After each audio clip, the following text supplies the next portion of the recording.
Jim Monahan, who is going to be sharing with us about some hospice information. We'll take a few minutes at the end to ask questions, but he's going to lead it. If he wants them earlier, have at it. Thank you. So good to be here.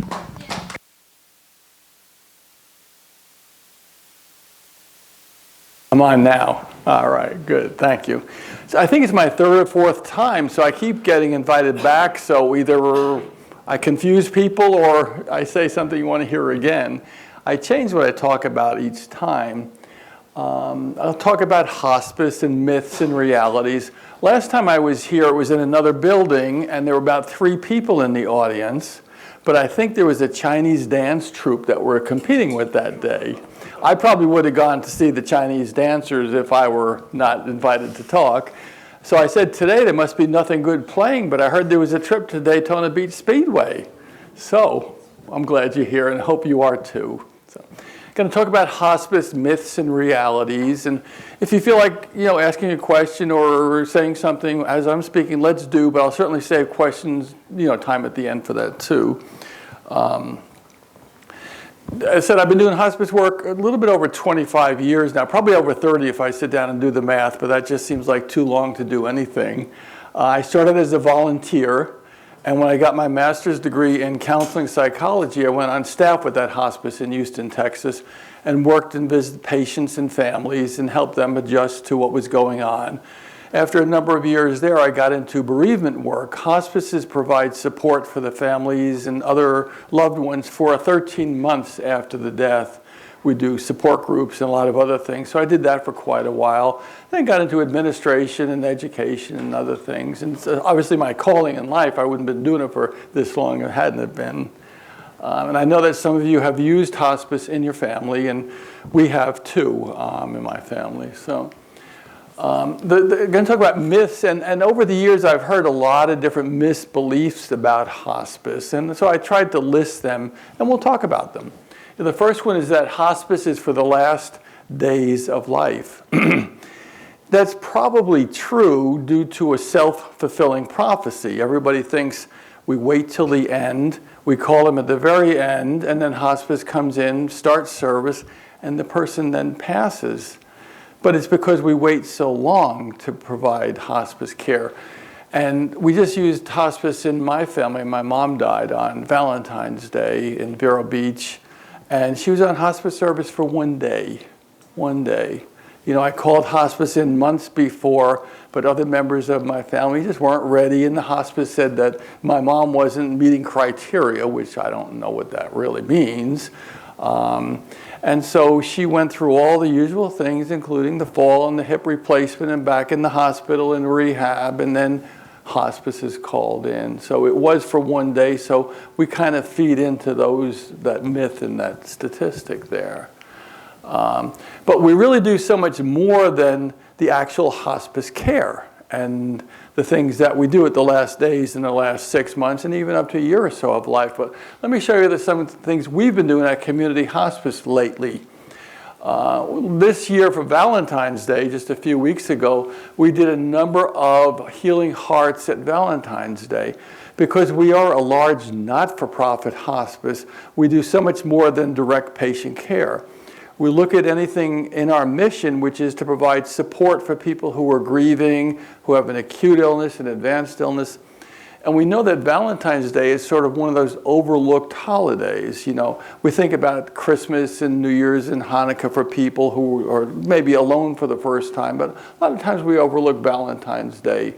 When I would go into the stores like Walmart, I have a picture I didn't put in here, there's aisles of red hearts and candy and flowers, and I think that's great, except if this is the first Valentine's Day without your spouse or partner or friend or a parent or whomever it might be, then it's not such a good day. So we decided we did 3 or 4 of these Valentine's Day events, and we brought a nice lunch or a nice dinner.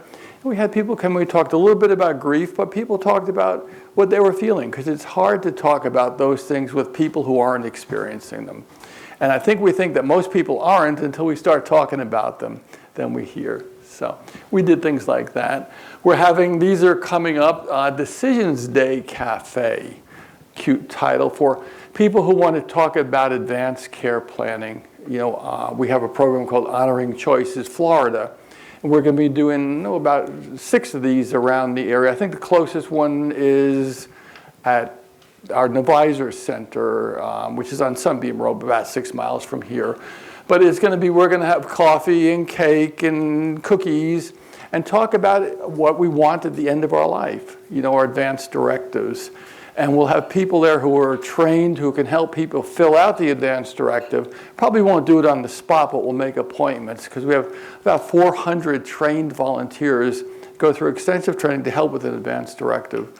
So this is for people who want to talk about this but can't find anybody that wants to listen to it. Sometimes I hear hospice people, like there's a nurse that we work with, she said last Thanksgiving, I believe in advanced directives. When my family has Thanksgiving dinner, I'm going to bring these advanced directives and pass them out to my family.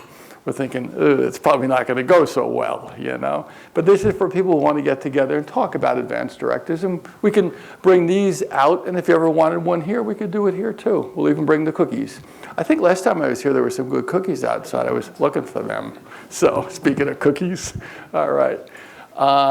This is more about the Decision Day Cafe, and you could read that later. It's in your handout. We did a pet loss workshop. We did this way up in Nassau County at the request of people there, and it was just amazing. It was for people grieving the death of a pet or the loss of a pet, if a dog ran away or a cat. And we had about 8 or 10 people there, and it was really traumatic. I mean, we had it in our office there, and most of the people coming in would start to cry before they even got to the door. I think that's another overlooked loss. Most of the people there had somebody in their family say, it was only a dog. But if you were ever attached to a dog, there's no such thing as only a dog, So we do things like that. We're going to be doing more of these around. And we have a special presentation. Actually, on March 7th, there's a pet therapy conference at University of North Florida going on. There will be veterinarians and people who bring pet therapy animals out. And I'll be doing this workshop there for the pet therapy people, because even they who work with dogs overlook that loss, And some of the, we talk about loss and grief, and when we think of our pets, that's overlooked. But for the pet therapy people, this is when their dog gets older and can't do the pet therapy things like hop up on the bed or whatever it is, that changes the role of the dog and the person. And so whenever we change roles, there's grief involved. Whenever we make a big change in life, there's grief involved. Grief is not just with death, and with any change brings about loss. So we'll be talking about that one on Saturday. So if you ever want to talk about pet changes, the losses, we can come back and do that one. The other thing that people think, I'm sorry, I didn't change the slide that we're community-based. Change Fernandina Beach to Westminster in that one, and let's make that a magical change right there. Didn't change that slide, sorry about that. But whatever you think, talk to Marie. If you have ideas about any of these things, we can develop a workshop. We have a really good education department there. I talked about Honoring Choices Florida. This is the document that we used, and I'll bet you there's some of them in this very building, knowing Marie. So who is hospice for? Is it for people just in the last days and weeks? No.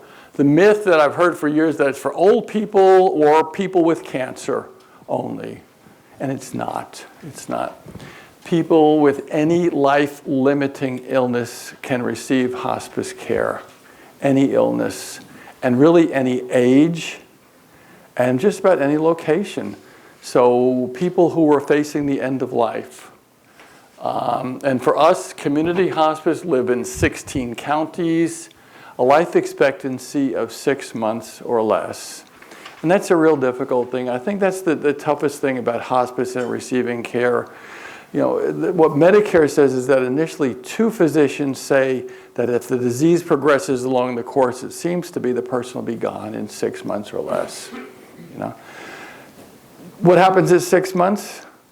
Nothing. If they're still with us, they're still with us. Do the math with me. This is Medicare math. 6 months.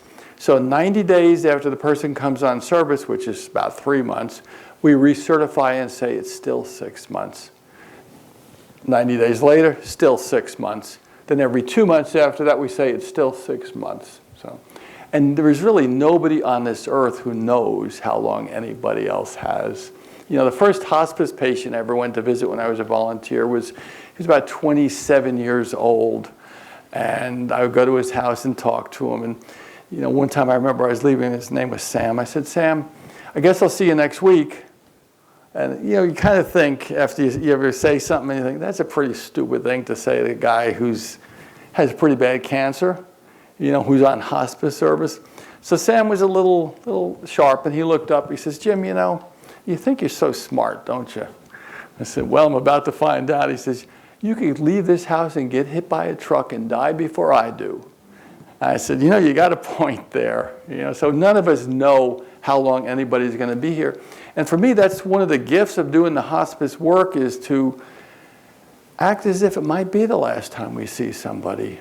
You know, to say goodbye and mean it every time we leave somebody that's close to us. You know, and I try to live that way and remember that way. Remember to do that. And then the physician says, yes, hospice would be helpful because of the life expectancy. And the family agrees to it, and the patient agrees to it. It's really up to the patient, as long as the patient can still make decisions. And if somebody comes on hospice service, any day that they decide they heard of a cure or something they want to do, fine, you go off hospice service, and there's no loss for any hospice benefit. Years ago, there was some loss, probably 15 years ago, but now it's not.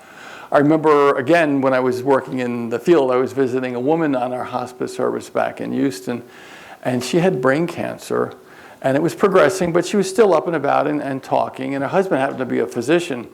And she called me at the office one day, and she says, Jim, we found a treatment in Mexico that we're going to go try. My husband and I are going there. I need to get off hospice service. I said, okay, so I drove out to her house, and she signed herself off hospice care and walked me to the front door and gave me a hug and said, Jim, hope I never see you again. I said, me too. You know, and so they went to Mexico and tried for the cure there. So, really, question. Yes, sir. I assume Medicare pays for all of this. Yes, yes. Mm-hmm. I'll get into that a little bit more, but Medicare pays this 100%. And if somebody comes on hospice, there's no loss of any health benefits, health care, anything like that. Do they pay beyond the 6 months you're talking about? If you're talking about 6 months. Right. And then you take somebody over. Right. They will pay as long as the person is on hospice care. Medicare will pay. Now, about probably 8 or 9 years ago in the hospice world, the government started looking at hospices, because some hospices had people on for 3 years and 4 years, which is not really appropriate. You know, there were some hospices up in the Chicago area that got into trouble because people didn't even meet criteria. And to me, that's immoral and unethical, because they're living as if they're dying, which is not always the right way to live, but they weren't receiving other treatments. You know, so Medicare tightened up that way, but also that Medicare really just doesn't want people on indefinitely. So we have to document and show that there is a decline or the person is stable because of what we're doing. And if we do that, and we do that well, person can be on indefinitely, and it's paid for from day one to the end of care. Good question. Yes? I have a question. Mm-hmm. We have a skilled nursing facility here, and there are patients up there on hospice. Right. Who pays for that? Good question. If somebody's in a skilled nursing facility and on hospice, who pays? You know, we say hospice is holistic in its care, but if the person's in the skilled nursing facility for something other than the hospice diagnosis, Medicare or Medicaid is paying then. If they're on for the hospice diagnosis, hospice pays the skilled nursing facility. Room and board and everything? No, just for the hospice treatment, hospice care and the nurses. If a person's in a skilled nursing facility and doesn't have Medicaid, then Medicare is paying the hospice or for the treatment and the person. You pay for your own room and board. Yes, yes, yes. And that's one of the difficulties of deciding to go on hospice care. And we had this happen with my mother too. That if a person's on, say a person is doing fine and goes in the hospital, is in there for the 3-night stay, and they're going to go to a skilled nursing facility, most likely Medicare will pay for the skilled nursing, the rehabilitation, the rehab, on a skilled bed, as it's called. If they go back there on hospice, they won't pay for them to be skilled, because skilling is rehabilitation or advanced IVs and things. So then the person has to pay their own room and board. So there's a big decision to make, you know. Yes? As you go through your presentation, I think it would be helpful for many of us to understand what exactly the services are. Okay. Because don't forget, we're all different levels. We're Right. independent, we're assisted, and it's the health center. Perfect. I will do that. So just, yeah, Thank you. Good. Okay. There's a myth that all hospices are not-for-profit organizations and community-based, and that's not true. Right now, as of a few months ago in Florida, 51% of the hospices in the state are for-profit corporations. Just like all hospitals, not all hospitals are not-for-profit, and not all anything is, not all radio stations are. But we're one of the oldest ones around. We were started in 1979. We've taken care of way over now 150,000 patients since we started. We have about over 1,200 patients on any given day, which is a lot of patients. I remember a couple of years ago saying to my mom, we have 1,200 patients. She said, that must be some large building you have, you know? Well, as you said, we go to wherever people are. Our goal is to keep that person where they're living now.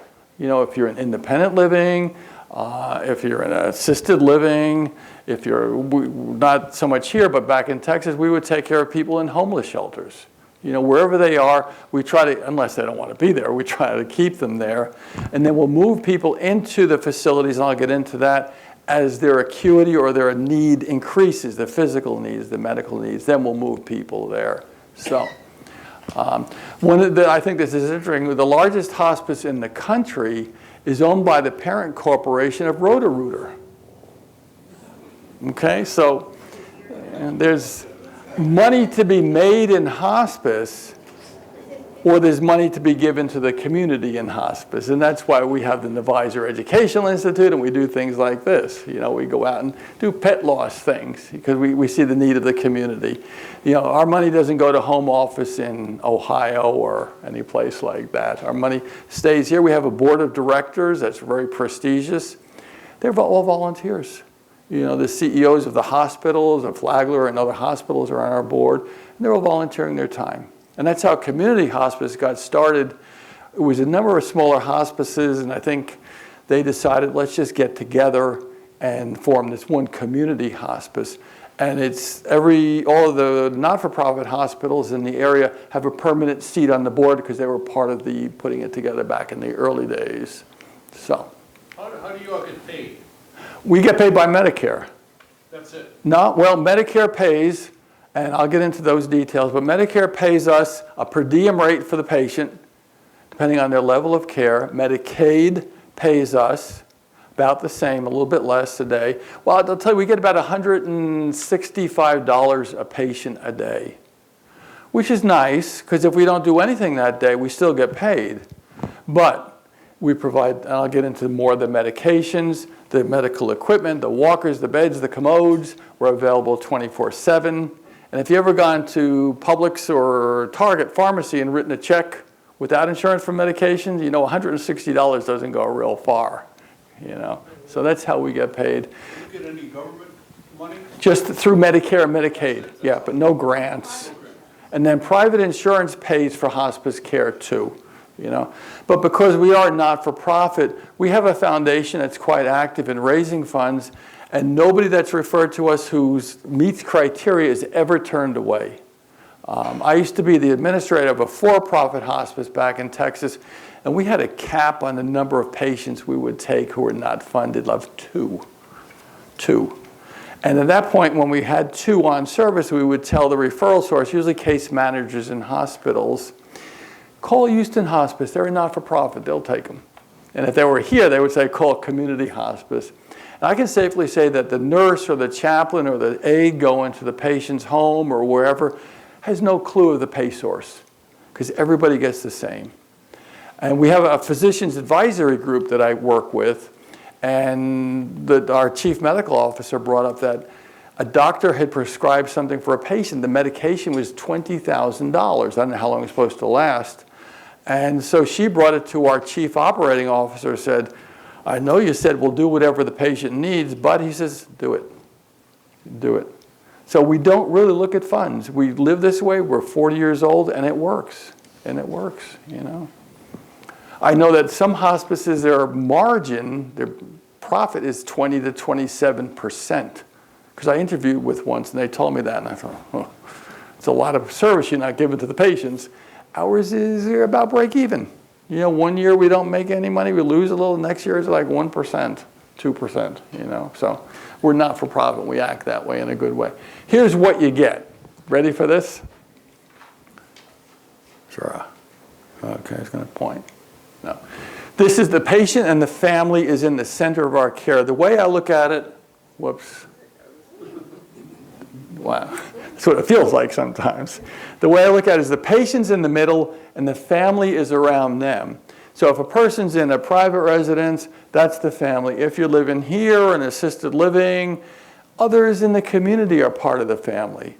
So we provide the medical care to the patient or the sick person, and the spiritual and the psychosocial and the other support to everybody else there. The staff would include our physician. We have a number of medical doctors who are board certified in hospice and palliative medicine, which means they know how to control symptoms. If the person wants their attending physician to stay on, great. That's good. And then our nurses will report to that doctor. Sometimes those doctors say, you take from 8 p.m. to 8 a.m., they can call you. Before that, they can call me. Or if they need opioids, you take care of it, because there's some skill and a lot of paperwork with that. So we're really open to working with a physician. Sometimes if they're just a hospitalist who makes the referral, they're going to say, you take them, you take the patient, and I'm out. So whatever's best for the patient, the family, and the physician is what we'll do there. Well, I'll just go around this way. We have social workers. Everybody's assigned a social worker on the team. Some people say, I'm okay, don't need it, but they're just there to listen. Sometimes a social worker will visit just with a family member and not the person who's sick, or vice versa, just for support, sometimes community resources, things like that. We have chaplains on staff, and they can come out and visit, or they can help contact your clergy person to come out. Sometimes people want both. Sometimes they want to talk to a chaplain they don't know. It's easier than the priest or the minister or the rabbi they've known for years, you know, and sometimes both. So, and we have really, really good chaplains. The nurse is always an RN assigned as the case manager, and she or he is the primary person that you interact with. And she knows the records. We have electronic medical records. If you call at 2 a.m. with a problem, that nurse is not going to answer, but we have nurses on call who are our employees, not an answering service. And they can look at the medical record and say, oh, I know you have this medication. Give them 2 of these and see what happens. We have certified nurses' aides, and they'll come out 1, 2, 3, 5 times a week, whatever is needed. When somebody comes on hospice service, we sit down with them and the family and say, okay, this is what we're looking at for the plan of care. How often would a nurse come? Maybe the nurse is just once or twice a week to start with, you know, and then we go from there. The same with the aide. We have volunteers who were trained who come out and become like an instant friend, can sit and be there. If the family needs to get out, the volunteer can stay. They don't drive people around, but sometimes they'll just bring in and just be there with you. The bereavement services are available for 13 months after the person dies for the family, and we do support groups. We do individual counseling for hospice family members. We have a lot of workshops too, one-time things that are helpful. This is going to sound, what, we need to get out? Yeah.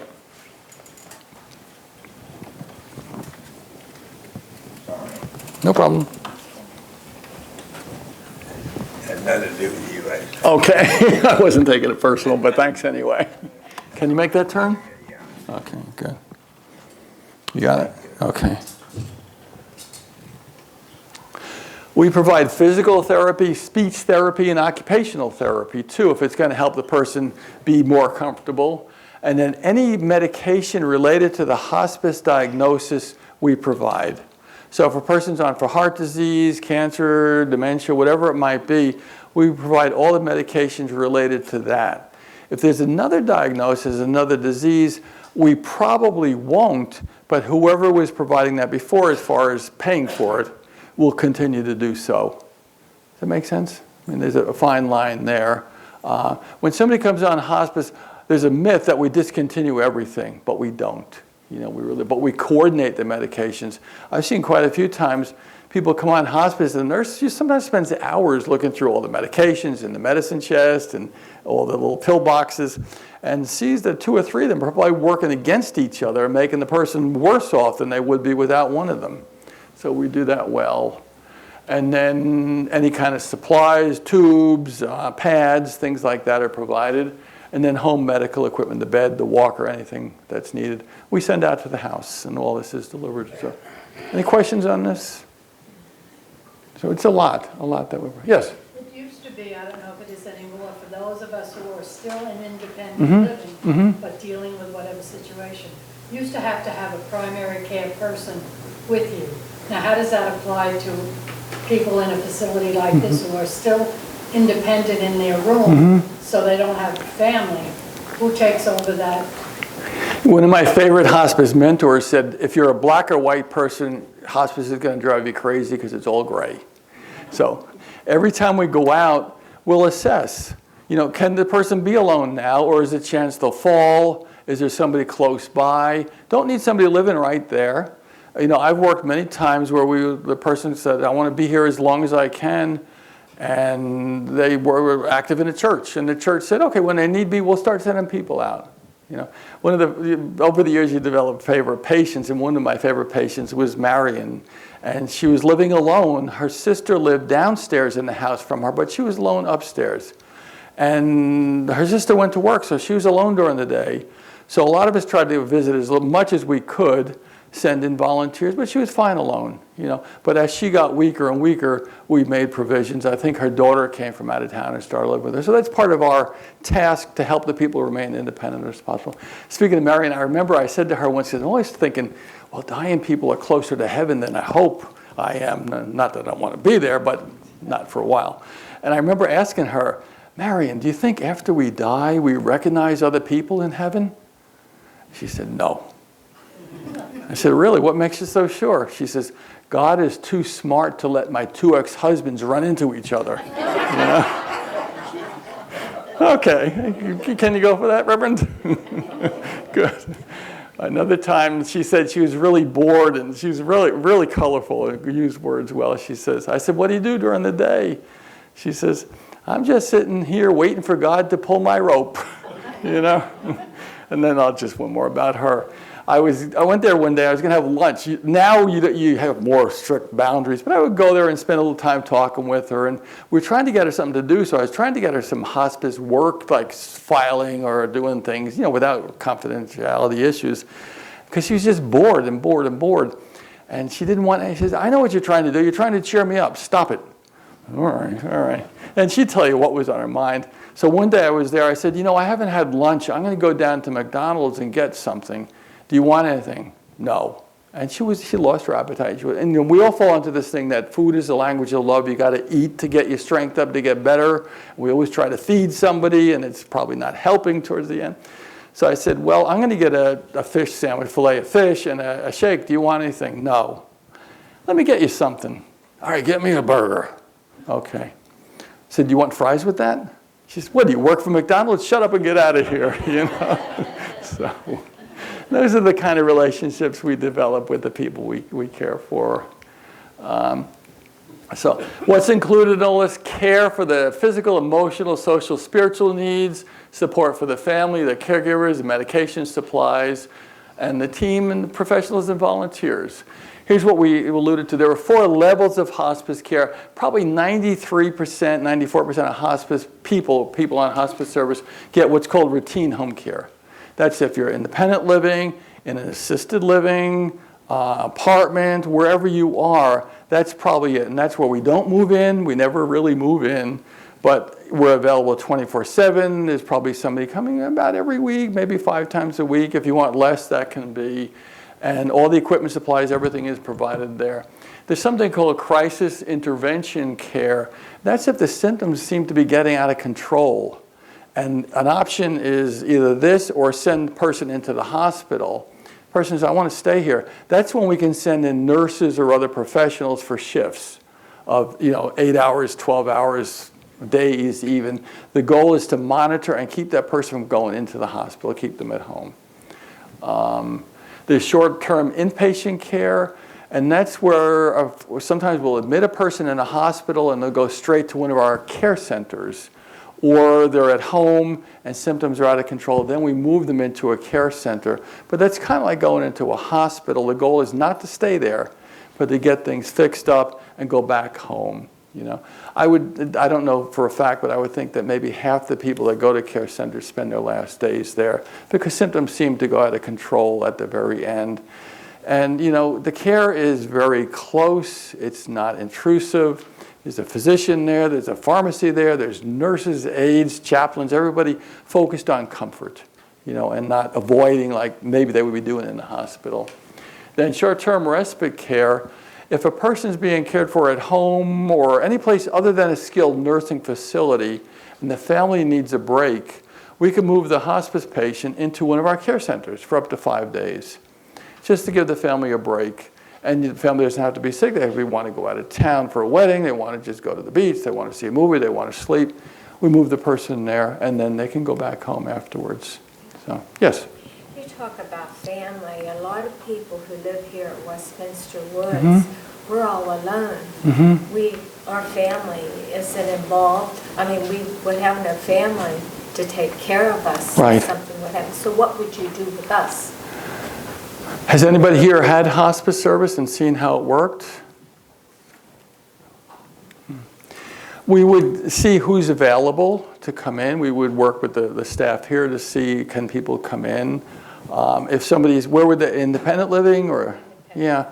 We'd see who could be available to come in and help. Sometimes there's agencies that could come in. They're not cheap though, it's like $18 to $20 an hour. That's one of the shortcomings of any hospice is that if somebody is absolutely alone, we can't pick them up and move them somewhere, and people usually don't want to. But we would work to see what services are available, and if a person doesn't need somebody 24/7, then they would be fine. We would make sure visits and maybe work with the staff here to see. So there's not an easy answer that we would do this or that, Anybody have a better answer than I do? No. Yeah. For years, that's been the problem. Now, it also works the other way. A lot of people admit is that you sign up for hospice, we just pick you up and put you in one of our beautiful care centers, and that's it. Don't do that either, So that's the problem there. That's one of the shortcomings in the United States with end-of-life care. I volunteered at hospice 3 days a week in the medical record department where I lived in Sebring, Florida. And they built this brand new facility. Right. But people only came there when they had 2 or 3 days to live. Yeah. And they lived at home with their family. But say, like here, you have no family, what would you do? Would you go there earlier? Would they put you there? Sometimes the hospice would do that, especially a not-for-profit. Might move somebody in if there's absolutely no family. There's another beautiful facility like this, and I don't want to make comparisons, but Penny Farms has a team there of volunteers, and that, I don't want you to say, we're going to call you at 1 a.m. if you're a volunteer, but there they do it, that Mr. Smith needs help. And the hospice-trained volunteers who live there, they'll go in and stay there till the end. And I went down there to talk to them about hospice, and they told me this. I said, well, you could teach me about hospice. But it's that community getting together, serving itself. Yeah, they have volunteers who plan to stay with them. Yeah, so maybe that could happen here. Who knows? If you ever wanted to, put you on the spot, if you ever want to do that, I'll get our volunteer training department to come here and do the training. I'm sure they'll love that one, right? Yeah, but I'll do that. Yeah. It's a good question. It's not a good answer. But we'll be happy to work with you on that. That would be interesting, Really, I think it gets down to taking care of people now like was done a long time ago in this country, before it was a medical thing to die. The community pulls together. So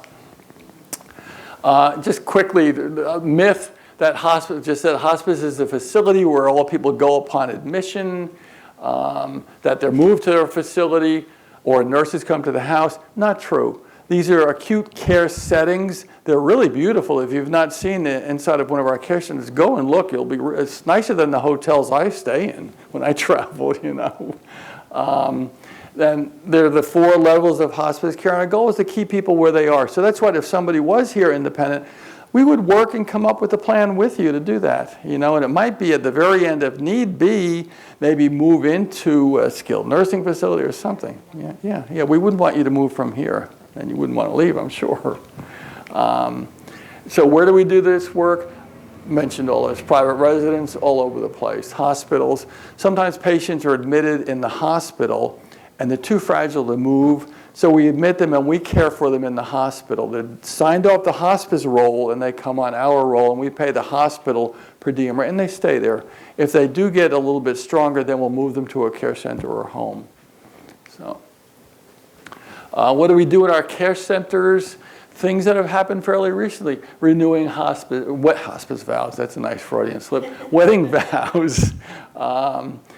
Playing favorite melodies. We have a lot of volunteers who are really good musicians that come in and play. There's a harpist that comes into one of our centers where I used to work. Graduation ceremonies are held there. We work with the family to bring things in, family events and family milestones like graduations, weddings. Easter egg hunt we have every year at the Hadlow Center with, it seems like thousands of kids running around, but it's probably just about 80 or 90. Eagle Scouts built a gazebo at one of our places, and then the pain and symptom control. So we really tried to make that as home-like as possible. Dogs, cats, small horses are invited. I know when my mom was in the hospice house in Vero Beach for the day, Leonard, our dog, was there the whole time because she really loved Leonard. My mom had dementia, you know, years towards the end, and she, I think, always recognized me, but not always my wife. My sister, who my mom was living with, said one day, "Mom, Jim and Kathy are coming to visit you today." And she was trying to remember now, who are they? And then, oh, is Leonard coming too? Leonard's our dog. So she loved him, so Leonard was there the whole time. This is what one of our rooms looks like, you know, a nice room. There are quilts. If veterans are in there, we have American flags that we'll give the family. We have their service flag that goes outside the door. We have special ceremonies for our vets with a pinning and a certificate to thank them and honor them. Where is the closest facility here? Would be Hadlow. Yeah, Hadlow, which is off Sunbeam and San Jose, between Phillips and San Jose. Yeah. That's the closest one. Yeah. That's the only one around, isn't it? The next closest is probably St. Augustine by Flagler Hospital. Yeah, but that's the closest. That's our oldest one, and I work in the building in the front there. It's about 6.5 miles from here. Yeah, it is beautiful. Yeah. So, and one thing I think important to keep in mind, that hospice neither hastens nor postpones death. I mean, that's the key. I've been seeing that in action for 30 years. People think you come on service, they do something. No, we don't, you know. And if people want postponed death, like treatments and everything else, we can't do that. But anything that's palliative or treating symptoms, we will do. Medicare, Medicaid, we talked about this. Last few days, we talked about that. There's a myth that hospice, I remember I was in a hospital in north of Sarasota, and there was a man there who was in his last weeks of life, and the nurse was trying to tell the doctor they need hospice care. And I was there, and the doctor said, his symptoms are controlled. He's not in pain. He doesn't have other symptoms out of control. Why do they need hospice? And the nurse looked at the doctor and said, for his wife. For his wife. And the doctor said, oh, okay. And I saw the same thing with my mom. I think we needed it for my sister more than my mom, whose symptoms were not too bad at the time, you know. So hospice can go in, will help keep symptoms under control in a way, but provide all the services we can for the families. And anybody can call for hospice care. If anybody wants, a nurse can come out and talk to you, or anybody else can. Hospice means giving up hope. In a way, it does. Hope for living on for a long time, but not hope for other things along the way. We never want to take away that hope that something might happen, you know. Now, some people will say, can you not wear your hospice badge when you come out to the house and not tell mom or dad or whomever that you're from hospice? No, we can't do that. But we won't play it up. You know, if they can still sign for themselves, they're going to sign something that says what we do. But we can minimize that, you know, we're here for the last care, but we can't hide that, you know. And then the hope changes, you know, hope for pain-free days, hope to see a graduation, a wedding, that way. So it does change. Hospice means that nothing else can be done. A lot can be done. We've heard this from physicians that they'll say, well, we can't do anything else. Nothing more can be done. We're going to call hospice. Ooh, you know. Well, a lot can be done for the pain, the symptoms. You know, one of the guys, the younger guy we had on service in Houston, was a UPS driver. He was a strong, you know, guy, ran around fast all day long. And he was home with cancer and facing his last weeks of life. And his wife and 2 daughters were there, young daughters. And what the hospice did for them is we collected funds and we worked with their church. And the church came in to take care of the girls. And he and his wife went to Mexico. And they wanted to sit on the beach and drink beer like they used to. And so we made it happen. You know, we don't do that for everybody, especially the Baptists, you know. So, okay. So, yes? I'll just point out, Joan and I worked with hospice in Maryland for 5 or 6 years. And one of the things that we did, the city gave us a house if we would redevelop it as a hospice center. Right. So I did that. And the thought was the patients could come there and spend the day and enjoy the place. Well, guess what? Patients who are ambulatory go to Mexico and drink beer. Who came to the house? The caregiver. The center for the caregiver to get together and repair and recoup. That makes sense. Whoops. So it's interesting. You have a thought of how the patient's thinking, and that's not how you're thinking. Yeah, yeah. You know, and some hospices are building houses like that for people to move in who don't have people to care for them. You know, we talk about that here every once in a while. We have a very active caregiver program.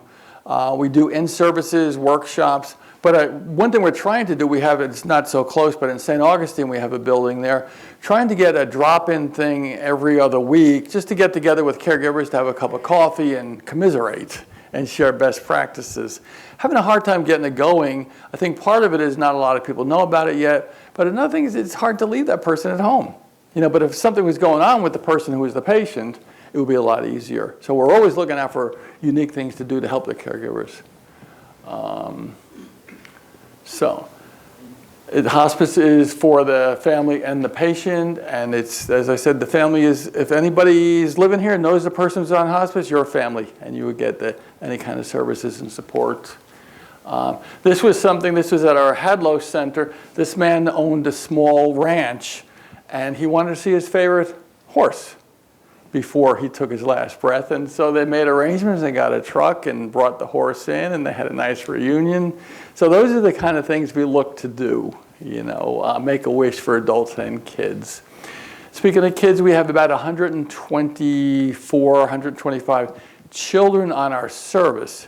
Only about 6 or 7 are on true hospice, meaning they have a life expectancy that's 6 months or less. The rest are acutely ill, and we have a palliative program that goes to their home, helps coordinate visits, services, chaplains, social workers. And so we do a lot with younger people that way too. So we have about, I think, 800, 900 trained volunteers to do everything from working in the medical records office to going to visit patients and everything else that can be done. You know, if you ask the question, what can a hospice volunteer do? Just about anything, just about anything. Medicare says that 5% of our patient care hours provided by the paid staff have to be matched by volunteers, which I think is interesting that Medicare would, I don't know any other organization that has that, but we do that and we surpass that number. And that's basically hospice in 30, 40 minutes or less. Did I cover anything? Was there anything that you were wondering about? Yes, sir. This is not a question, but rather a statement. I would hope that there's enough outside people who donate to the organization to do some good. You don't have, it would appear to me that based on his expenses, I don't know if we're doing any good. I think there are with us. We have a special group, a foundation, and a department that works on grants and donations. And so we actively seek them, and then we wait till a good year or so after the death and send a nice letter of request to the family. Florida Blue gave us a nice grant about a year ago for one of my projects, which was outreach into the African American community. And they gave us a good amount of money to reach out in Duval County to bring it in. But we do raise enough that we don't ever turn anybody away. You know, and we make a halfway decent salary too along the way ourselves. You know, yes, yeah. 1 second, yeah, yes. You mentioned that Medicare supports it. Does Medicare Advantage? Yes, yeah. Each plan is a little bit different. Up until a few years ago, if somebody had Medicare Advantage and they came on hospice, it was called a carve-out. Medicare Advantage would not pay the hospice, but Medicare itself would, and Medicare Advantage will remain for everything else. It's changing almost day by day, our health care. I mean, watch the news. So the answer is yes. Yeah. And you know, the Medicare Advantage want to pay for hospice because $160 a day is a whole lot less than anything else. You know, so it's, yes. Did you have a question, ma'am? Yes. Do you have any more of your handouts? I do, and I'll give them to you. Good. Yes, sir. Just want to mention that hospice has 3 thrift shops. One on Beach Boulevard, one in Orange Park, and one in St. Augustine. And the money that they get goes to Pete's Care. You're exactly right. That is being not covered by insurance. Good. Thank you for reminding me. And the one in St. Augustine, I go there because our building is right there. You don't even know you're in a thrift shop. You know, it's beautiful. And all that money goes to support Pete's Care. Yeah, okay. Thank you. Good. Jim, before you move on, can I just ask everybody if you've been a hospice volunteer or still are, would you raise your hand? I know we have several of you in here. Good. Thank you. And then Thank you. just left out the back door. So, Good. yeah, Thank you. Yeah, Good. just so that you're aware. Good. That's good. Did I tell the truth? Did you cover it? Okay. Good. Thank you for having, yes, sir. Yeah. Morphine, you didn't mention that. Who determines the use of morphine, and how much, how often, and all that? Who determines the use of morphine and how much and all that? Good question. Morphine is a roadblock sometimes to what we do. The hospice physician, if that's the physician who's primary, works with a nurse and decides morphine or not. There's a World Health Organization has a ladder that starts with like aspirin and Tylenol and works its way up to morphine and other stronger narcotics, and we work our way up. You know, and there's a lot of myths about morphine too, that it'll kill you, it'll take away your breath and all of that. If it's administered well and titrated, start small and work up, it really is a good medication. And we use quite a bit of it for pain. But if you have bone pain like cancer in the bone, it's not good. And this is something hospice doctors would know. Something like Elavil or a mood type drug is better for that, but morphine won't do that. So our docs know the morphine and work it, and yeah. Yes, sir. I would like to comment that a number of years ago, my wife passed away, and I remember being asked if we wanted to move her into a hospital or keep her at home. I said I wanted to keep her home. First thing that happened, they brought in a hospital bed, set her up where I wanted her to be. I literally had nothing to do except worry about her. And everything that was any medical things taken care of without my ever really being involved in it. I just had to be concerned with her. That's good. It made it so easy for me. Thank you. I'm glad. And I think it helped her a bunch. Because she's probably worried about you as she was getting sicker too, huh? Yeah. Thank you for that. Jim, if we're in assisted and independent living, and then you go to assisted living, and you go to the nursing situation, how do we go through the staff here, Pam, to get your care, or how does that all work? We have a social worker on staff, and they would help with that. I mean, you could call us, but I would say work through the system here, you know, because we want to work with everybody here. We don't want to slip in and take care of you and them not know it. You know, and there might be other things that they have available too. So work through the social worker here. Yeah, yeah, good. There are some of us here who have had hospice experience as volunteers, and some good people who just live here. And I think I can speak for some others here. We've had the privilege of serving in the capacity without being so-called hospice. There's the group, Grace Ministry is a group of people. I would encourage anybody whose heart is open or knows someone who would have time.